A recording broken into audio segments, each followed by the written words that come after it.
प्रथम वचन दिया हे भाविपति कथा देले दुहे हेबा पति और पत्नी जेबे तुम तीर्थ व्रत करिण जीव सेते बेले मते निश्चय संगरे नब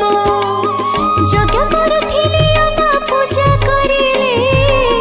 मते निश्चय रखिब मम पाखरे ए वचन दिया को शपथ करिण प्रथम घेराटी देबे हेब पूरण प्रथम वचन दिया हे भाविपति कथा देले दुहे हेबा पति और पत्नी हेबा पति और पत्नी कौन मो कथा रखिब तो? हाँ मु निश्चय रखिबी। एबे द्वितीय वचन मागुछि